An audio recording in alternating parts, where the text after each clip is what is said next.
the hell is wrong with you, Emeka? Are you stupid? How dare you fool yourself with this low life? I am done with you. Emeka, Adeze's voice cut through their Lagos mansion like a knife. Where is my tea?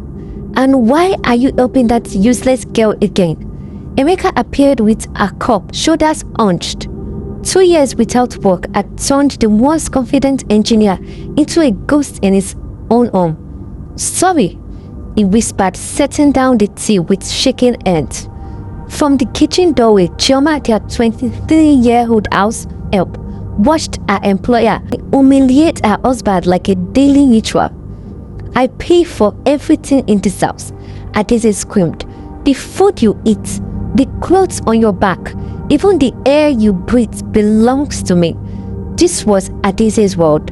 3 restaurants, 2 hotels, millions in the bank, and she wielded it all like a weapon. Every morning brought fresh cruelty for Emeka and staff. Chioma had seen 3 other maids quit in tears, but she stayed. She needed the money for her siblings back home, but something unexpected happened in that house of gold and poison. As both Emeka and Chioma endured Adeze's daily torments, they found comfort in shared understanding. He helped her with every task. When the tyrant was away, she brought in tea during his lonely evenings on the balcony. You don't deserve this, Chioma said one night after Adeze had screamed at them both an hour. Neither do you, Emeka replied, and something shifted between them. Love grew quietly in the cracks of cruelty. Not passion, but recognition.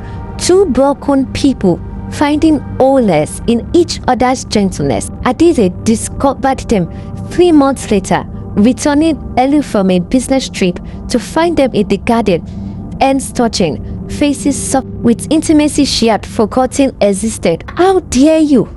A scream echoed from the neighborhood. In my house? You ungrateful animal. But Emeka straightened for the first time in years. What have you given me, Adeze? Money. Yes. But when did you last speak to me with respect? When did you treat me like your husband instead of your employee? I am the breadwinner, she shrieked. And you never let me forget it, he said quietly. You didn't give me a home. You gave me a prison. The divorce was swift and vicious. Adeze, drunk on wounded pride, threw money at lawyers and demanded immediate dissolution. Take nothing, she spat. You contributed nothing. Emeka signed the papers and left with Chioma, carrying nothing but freedom. 6 months later, Adeze sat alone in her marble mansion. The business thrived, the bank account swelled, but silence echoed through every room. She had tried hiring new staff, but word had spread. The woman who treated people like slaves. She had tried connecting with family, but they remembered her arrogance too well. She had tried dating, but every suitor seemed interested only in her money. Meanwhile, she heard whispers about Emeka and Chioma. He had found work again, his confidence restored. They had married quietly and were living modestly, but happily in a small flat. The friends who shared this news expected rage from Adeze. Instead, they saw envy. Every night now, her designer heels echoed through empty rooms. She had everything money could buy and nothing that mattered. The richest woman in her circle, the loneliest person she knew.